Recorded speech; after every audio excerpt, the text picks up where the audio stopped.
It was a long run. We had 1960, 2021. I know there was ups and downs, there was decisions to be made. In the late 50s, Roy and Bess Mullet moved their boys from Montana to Heston, Kansas for schooling. In town, there was a small shop that made tractor cabs and other equipment. Sociology professor Cal Redekop, who believed that business and social good belonged together, was invited to join the company, and Cal invited Roy Mullet to join. Well, you know, we need some additional investors, and so through really Cal Redekop's influence, our father got involved with the company. With the launch of the zero-turn mower, the company became a classic success story that would involve the family in some way or another, including leadership positions, for decades to come. The story is a good one itself. In fact, today, Excel Industries is now owned by an international brand. But there's more to it. The machinery of generosity generated by the company's fortunes and the families and investors involved. The Mullet brothers recently got together again. A family that has a lot of laughter. On the agenda was to decide who might benefit from a donor-advised fund named after their mom and dad.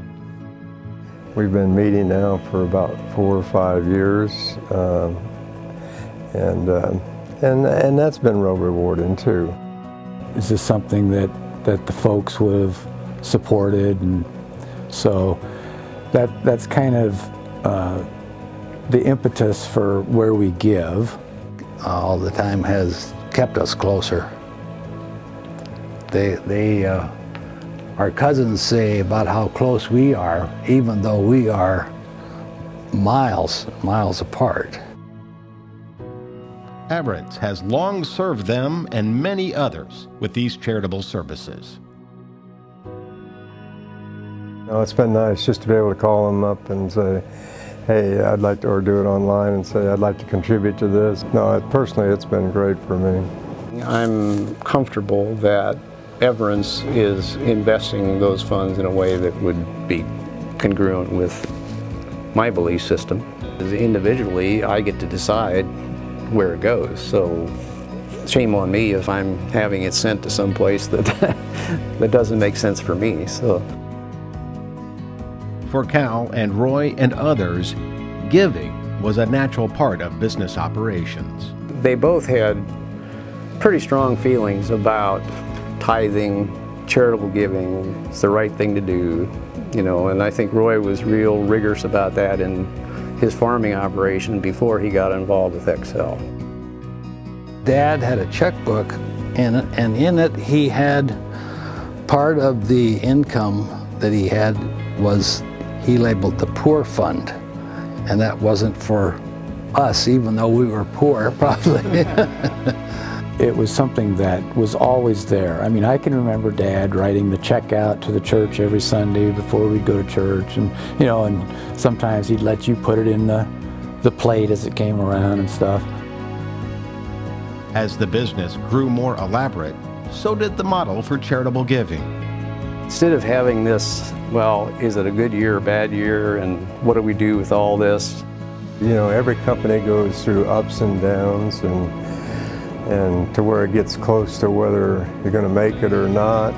They decided to use a donor advised fund. And so they would put amounts into there, and then as those work, as you know, they could distribute that amount.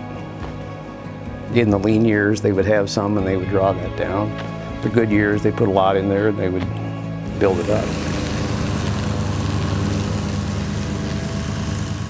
I think we were really fortunate that as we made that switch to zero-turn mowers and relying on zero-turn mowers and getting away from cabs, which at the time was about 40% of our business. It just happened to be that the growth of zero-turn mowers at that time was really starting to take off.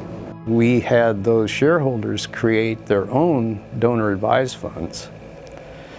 And when the allocation of the charity was made, we would move the funds from XL's donor advised fund to the shareholders' donor advised fund, and then they could decide independently, who do I want to give that to, and it would be credit where credit is due, if you will.